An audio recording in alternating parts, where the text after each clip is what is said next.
आज है 28 जनवरी और अभी हम आ चुके हैं जेई मेन के मॉर्निंग शिफ्ट के एग्जामिनेशन सेंटर के बाहर और अभी कुछ ही समय में हम बच्चों से जानने वाले हैं कि कैसा रहा उनका पेपर का एक्सपीरियंस। बेटा आपका नाम? अवनी शर्मा। बेटा पेपर का एक्सपीरियंस कैसा रहा आपका? अच्छा था, मैथ्स इजी थी इस बार और वो केमिस्ट्री थोड़ी सी टफ थी। केमिस्ट्री में कौन से पार्ट से ज्यादा क्वेश्चन पूछे गए थे? भाई इनऑर्गेनिक। इनऑर्गेनिक से ज्यादा। मैथ्स में कौन सा पार्ट था? मैथ्स में इनवर्स वगैरह और फिर उसके बाद प्रोबेबिलिटी। फिजिक्स की अगर मैं बात करूं तो फॉर्मुला बेस्ड क्वेश्चन देखने को मिले या फिर थोड़ा कॉन्सेप्चुअल टाइप के क्वेश्चन? दोनों थे, कंसेप्चुअल ज्यादा। दीपांश पेपर का एक्सपीरियंस कैसा रहा आपका? Sir physics was very easy, formula based बहुत आसान सी आई थी, मैथ्स लेंदी आई थी एज ऑलवेज, और केमिस्ट्री में इनऑर्गेनिक ऑर्गेनिक बहुत ज़्यादा भर दिया था। ऑर्गेनिक के भी टफ पार्ट्स बड़े थे, इजी नहीं था कुछ भी, और फिजिकल बहुत कम थी और जितनी भी थी बहुत कैलकुलेटिव थी।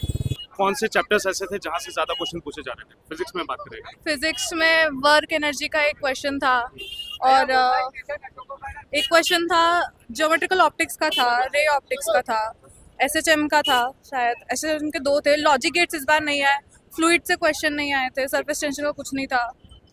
और केमिस्ट्री में कौन सा पार्ट ज्यादा था, ऑर्गेनिक, इनऑर्गेनिक या फिजिकल? ऑर्गेनिक ज़्यादा थी ऑल्दो, लेकिन बाकी शिफ्ट में जैसे आया कि एरोमेटिक आया तो एरोमेटिक से डायरेक्ट क्वेश्चन नहीं आया था। और बायोमोलिक्यूल्स आया था, बायोमोलिक्यूल्स में नेमिंग आया था। ओवरऑल रिएजेंट बेस्ड थे, फिर उसमें बाद में फिजिकल केमिस्ट्री मिक्स कर दी थी।